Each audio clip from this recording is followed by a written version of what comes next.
Well, Mark, this Sunday was pretty great. It was awesome to kick off the Great Debate series. And I think before we jump into some Q&A, it would be great if you could just kind of dialogue for some people who maybe didn't have a chance to come out yet, what this series is all about. Tell us about why do we call it the Great Debate? Give us some background. Yeah, it's great. We wanted to explore for 6 weeks basically the different worldviews and ideas that are very popular, both in our culture right now for many people, and then through history. And so the Great Debate title is all about the debate of ideas that people have had for thousands and thousands of years. People have debated the ultimate questions of life. Is there a God? What is the origin of humankind? If there is a God, how do people get salvation? What is the nature of reality? What is evil? What is suffering? All of these massive questions about life, and people have debated these all through the years. And so we wanted to come in and say, okay, let's enter into this great debate, and let's show how Christianity contrasts what it agrees with these different worldviews, and then ways that it disagrees or critiques or contrasts with these views. And so the Great Debate is not so much two people on stage debating each other. It's us entering into the great debate of ideas throughout the years and saying, what does Christianity have to say to these ultimate questions? So that's what we wanted to do for 6 weeks. And so we wanted to take these 6 different worldviews and unpack what do they say about God and reality and humankind, and then what does Christianity say to those questions as well? So, well, that kind of brings us to naturalism was the topic this week. First one, yeah. And man, we had some really great questions. So I hope that some people check out the Q&A that you answered live in the service. But as we kind of filtered through the questions, we wanted to save several of them for this meeting here because some of them are going to take a little bit longer to unpack. So I'm just going to dive right in. Okay. Let's just start off. So I think a few people wanted to get some clarity on some of the definitions. So could you explain the difference between theism, atheism, and agnosticism? Yeah, for sure. And I want to also be able, as I answer and have this, that you obviously jump in, kind of take the maybe the role of the questioner if you need to push back or anything like that. Yeah. I want this to be able to be flexible in that way so that people feel like they have a voice in this conversation too, because obviously I don't have all the answers, and I'll do my best to answer these. So the distinction between theism, atheism, and agnosticism by way of definition is that theism is basically a belief in God. The Greek word for God is theos. And so any kind of idea, when you study theology, you're studying God. And so theism is a belief that there's a God, that God exists. Atheism, the letter A before anything in Greek thought, is a non, or it doesn't exist. And so people talk about amillennialism or something, as if there's no millennium, which is a discussion about a particular interpretation of a passage in the book of Revelation, amillennialism or atheism. Atheism means there's no God, there's no theos. And then agnosticism is simply this idea that gnosis is the Greek word for knowledge, and then a before knowledge is we don't know. And so where an atheist would say we know that there's no God, an agnostic would say we don't know if there's a God. We have no idea. And so if you talk to an agnostic, they're like, man, I look at the evidence and I just don't know. There's no real decision. I'm not saying there isn't a God. I'm just not sure. And so I'm going to go through my life and get to the end of my life and kind of come to the conclusion that I just didn't know. There wasn't enough evidence to tell me one way or the other, and so I'm an agnostic. I just don't know. Where an atheist would say, no, we know that there is no God, and here's why, and here are the implications for life, and so on. So yeah, well, both of these worldviews have in common, they're kind of all lumped into this naturalism, and they kind of all bring up the evolution questions, the Big Bang questions. So I think we should get into that a little bit. Sure, because honestly, that's where most of the questions tended to land. And so let's just start right at the beginning. Big Bang, right? Is it possible that Christianity could be congruent with the Big Bang? Do those have to be opposing ideas? Right. I think they do not have to be opposing ideas, and that's why I explained it as such, as actually a great evidence for needing a big banger You need someone to, if I'm in my house and I hear a bang and I wake up, as happened a few years ago, and I say, what was that? And my wife says, it was nothing.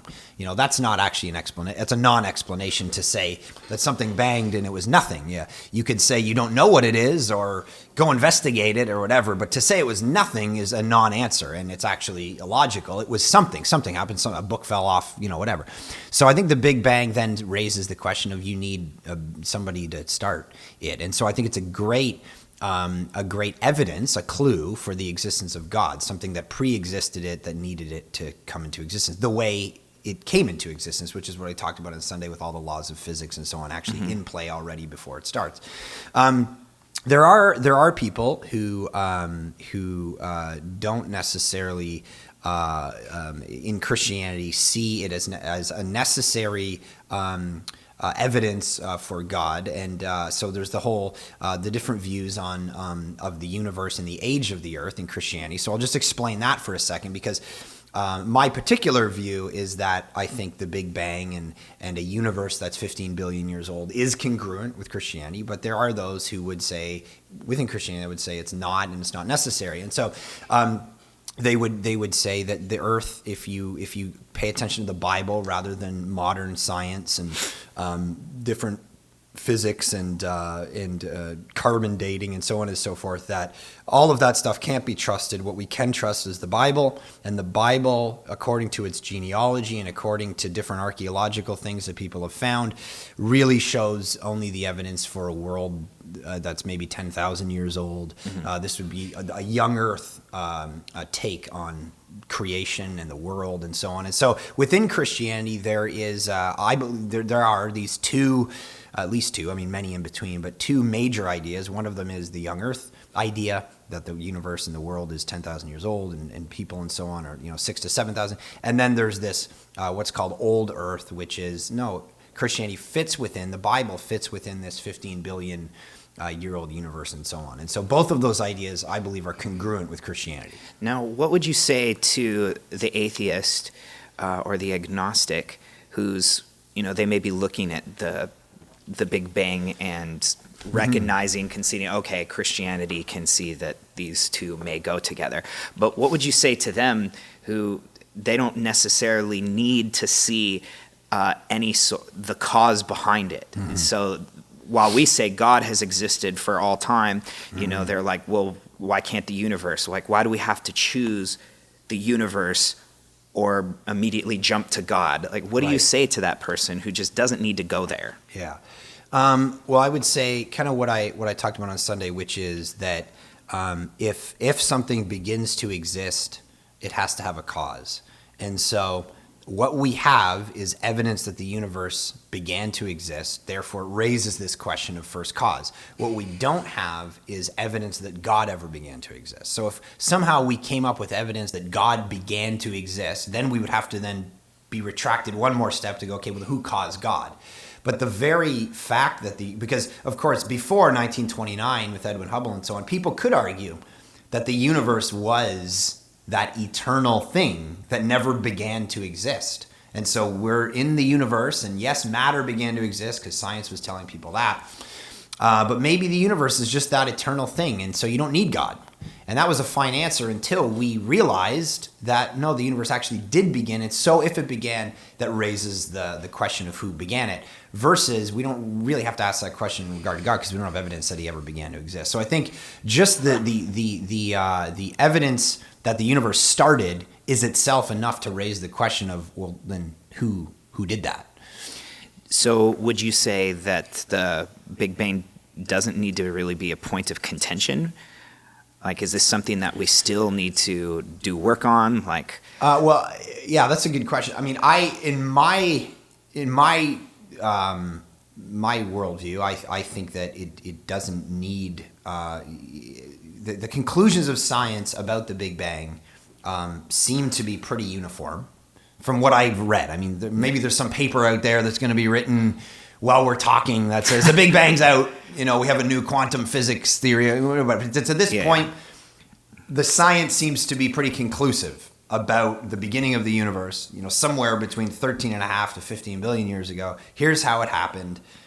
So I think that let's just take, as Christians, I would say, let's take those conclusions. They don't, in my opinion, contradict anything in the scriptures. In fact, they help raise the question of who started them. And then you're able to say, okay, based on all these naturalistic conclusions, does God exist? We think he does, according to the evidence. So if we kind of follow the logical conclusions of the Big Bang, immediately we get into evolutionary theory. And I think that's where a lot of the other questions come from. Is, we have a lot of Christians, obviously, at our church, and they have questions about this 6-day creationism. So maybe you could talk a little bit about that. Is Christianity able to fit into an evolutionary theory, or do we have to believe in a literal 6-day creation? Okay, I think there's actually a third option within those. I don't think that Christianity needs to fit into a 6-day creationism, if what we mean by that is 6 24-hour periods. And the reason I say that is because when you look into Genesis chapter 1 and 2, there's this creation narrative. And for instance, it's in the beginning, God created the heavens and the earth. And it says, and God said, let the waters under the heavens be gathered together, and so on. And he saw that it was good. And God said, let the earth sprout vegetation, and so on. And God said, let there be lights in the expanse of the heavens, and so on. And these are different days that he's creating these things. And oftentimes the debate within Christianity, just so people understand the two sides of this, the young earth side of the debate would say that the word day, that God created the earth in 6 days, and the Hebrew word for day is yom. And what they would say is the word yom has to mean 24-hour period. And so they would say it has to be literally 6 24-hour periods that God created the earth. An old earth interpretation of Genesis 1 would say the word yom many times throughout the Bible doesn't mean a 24-hour period. It means an epoch, an era, an amount of time that's not even necessarily defined. And so, for instance, I'll just give you one example, but there's many of them. In Genesis 2, in verse 4, it says, these are the generations of the heavens and the earth when they were created in the day that the Lord God made the earth and the heavens. So there's like this synopsis of, the day that God created everything. But the word day, of course, there is yom, but it's not a 24-hour period because it's the day he created everything, all the earth and all the heavens. And so literally the word for day, yom, can be a 24-hour period, but it can also be an epoch, an era of time that isn't necessarily defined.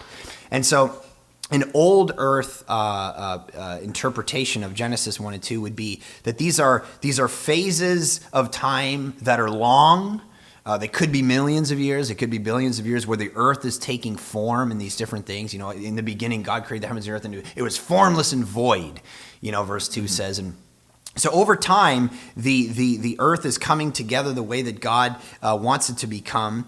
And it's not necessarily a 24-hour period. And I think, there's lots of dialogue back and forth about this, of course. And the old earth theory would push back and just say, look, even in the creation narrative itself, there are the sun. I mean, if you look into the creation narrative, in verse 11, it says, and God, this is Genesis 1, it says, God said, let the earth sprout vegetation, plants yielding seed, and fruit trees bearing fruit, and so on. But then 2 or 3 verses later, in verse 14, it said, and God said, let there be lights in the expanse of the heavens to separate the day from the night. And so old earthers would point out, how do you have vegetation without the sun? Yeah. If the sun is... You don't have photosynthesis. Right. You have the sun being made after plants. Yeah. It doesn't make any sense. So there's all kinds of debate back and forth about this. But I think the major point is I don't think we need to be pressed into the word day yom, meaning 24. I don't think the text is forcing us into that.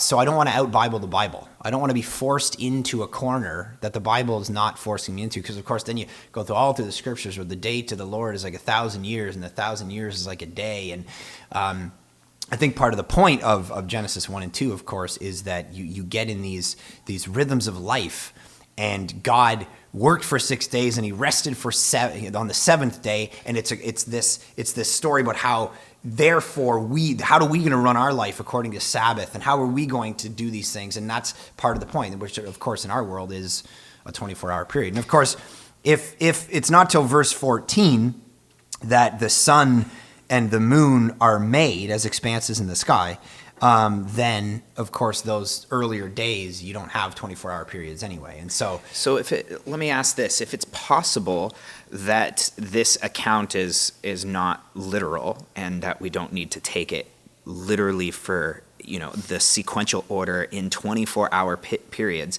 right. I think that the atheist is going to come and say, okay, well, suppose we just make this a parable about life. Well, how do we know that the accounts of Christ aren't just a parable, right. or any other accounts? Right. Like, how are we picking and choosing? Right. So we pick and choose all the time. But let me just go back to the language first. I don't want to be forced into a literal versus non-literal interpretation of these things. I think this is literal, but what I mean by that is maybe something different. So what I don't necessarily think is that it has to be 24-hour periods. Okay, so that's the piece of that, because I think there's great dialogue within Christianity about, is it young Earth, is it old Earth, 24 hours literal, is it a 24-hour period or not? I would still say it's literal in the sense that the text is saying something actual, that I would believe that, there's a literal, and by that, word meaning everything that it means, a literal Adam and Eve, for instance. I believe that there was a historic Adam, a historic Eve, there was a historic snake, there was a historic fall. I believe all of those things, and I believe those fit into both a young Earth and an old Earth creation model.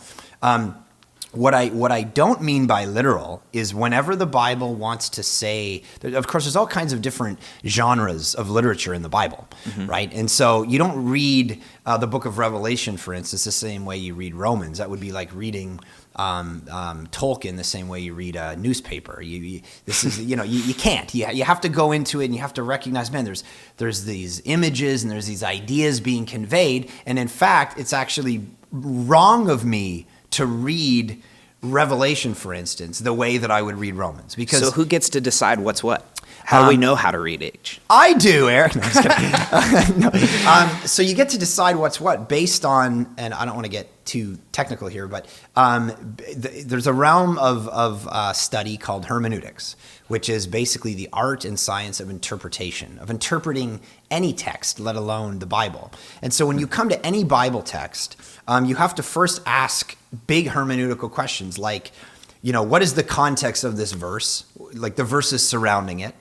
And then what is the chapter? Where does it belong? And then what is the book it belongs to? And then, of course, it's coming out like a target. And then what testament does that book belong to? And then within that, what genre of literature am I reading right now? If I'm reading the latter parts of Daniel, which has lions and eyeballs and, all this craziness, I'm not going to read it the same way I'm going to read Mark chapter 6 with Jesus teaching, or the Sermon on the Mount, or the crucifixion. You have to know what genre of literature you're in, then you can start interpreting it properly. And so, so a naturalist can't push back and say, well, if Revelation has these symbolic levels, therefore Jesus dying on the cross must be spiritual. No. Because once you've done that, you've jumped out of one category, which is first century apocalyptic literature, which was a whole genre of literature at that time. If you read any of D.A. Carson, who's a New Testament scholar, he talks about the fact that when he teaches his class on the book of Revelation, he gets them to read 400 pages of non-biblical first century apocalyptic literature that was existing at the time, which had all the symbols of beasts and numbers, so that when they open up the book of Revelation, it's all stock in there already. And they're like, oh, this was the genre of literature that people read at the time, and now I'm connecting.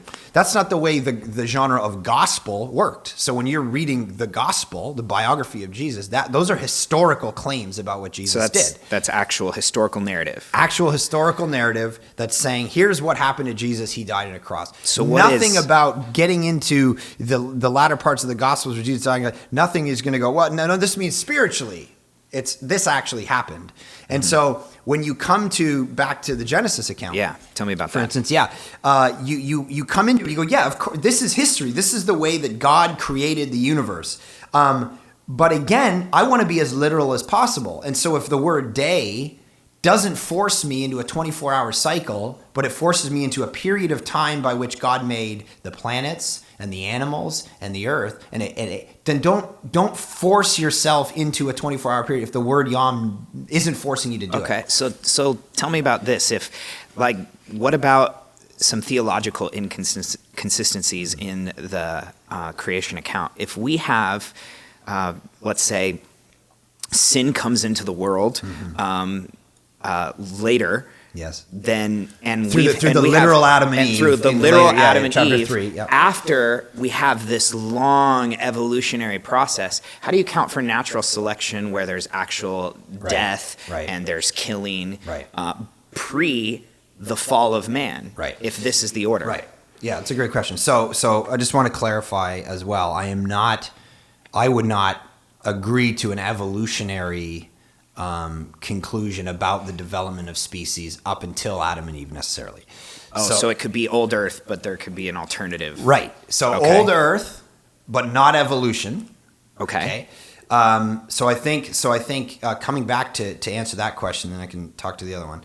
I think what you have is you have to have, of course, if it's this protracted amount of, if there's all of these millions of years of development where planets are getting formed and animals are out there developing, and there's these before God says, okay, now on the sixth day, not 24-hour period, but on the sixth epoch, now I'm going to create Adam and Eve. There has to be, of course, death before that, and that's the point, right? Planets die. Plants die. There has to be that. So absolutely, and I think there is. I think when the Apostle Paul, for instance, in Romans chapter 5, is talking about the kind of death that takes place, that he's talking about, spiritual death. He's talking about this is the kind of death that took place after Adam and Eve sinned. There was this Adam and Eve were walking in the garden with God, like that was an actual historical event, and then they fell. Sin entered the story. And then there was this death. That's what he's talking about. This death, of humankind, not only spiritual, but of course, then we actually physically die as people, which wasn't the case before they fell in regard to human beings. The Bible's not talking about in regard to everything else in those moments. Yeah. All right. So dinosaurs. Yeah. Right. Yes. So tell me. So you're saying that you're not some crazy Christian that's like saying there were no such thing as dinosaurs and it's a big atheistic hoax. Right. Yeah. So where do they fit in? Dinosaurs is a fascinating question for people in this debate. So basically, the way they would fit into what is deemed an old Earth versus a young Earth construct of the Genesis account would be, of course, you have these eras, these different epochs, these days, and so you have animals made before people.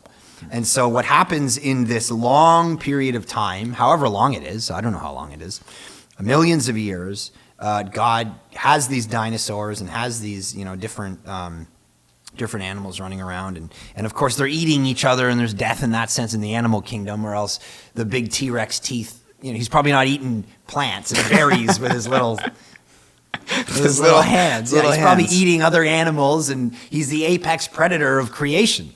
And so humankind can't exist with T-Rex. We know that. We'd be dead. They are the apex predator over us. We're the apex predator now, but they would have been over us. So, is that speech in Jurassic Park where Malcolm says, God created dinosaurs, God killed dinosaurs, God created man, man created dinosaurs, dinosaurs killed man. And then, or he says man killed God or something in the midst of that. But the point is that they can't exist together. We can't exist together. Yeah. So you have this long period of time where dinosaurs exist, and the dinosaurs, let's take some of the scientific conclusions. There's a meteor, whatever I don't know what the latest theory. When I was a kid, it was a meteor hit the Earth somewhere in Mexico, and stuff went up in the air, and it created this thing, and they couldn't survive, and so they all died, and there they are. Okay. Great. Dinosaurs existed millions of years ago, 65 million years ago, and then at some point along the line, God, however long ago it was, created Homo sapiens. And he created Adam and Eve in historical moment, but these animals, because, again, coming back to the day doesn't have to be a 24-hour period. Remember, it can be this long extension of millions. So he makes animals, and the animals are running around. I mean, what do they say? 99% of the animals that have existed throughout time are already extinct. So there's all these, they're gone. All these animals are gone, and so that was for years before humankind ever showed up in the scene. So now, it doesn't mean, I just want to be clear, it does not force humankind's origins to be evolutionary. I don't think evolution is part of this equation. Okay, yeah, that's fair. But now if I can jump onto the Christian side of the fence here, what about our young earth creationist followers? Yeah. Like, how when we're saying things like this, are we creating a conflict within the church by saying things like this? Well, I think the conflict in the church, I think it's a healthy debate. I don't think it's so. My particular, as I've studied, as I read systematic theologies by everybody from Wayne Grudem to whoever, all these different ideas that get laid out. I read, okay, here's the young earth, here's the issues, here's the old earth, here's the issues.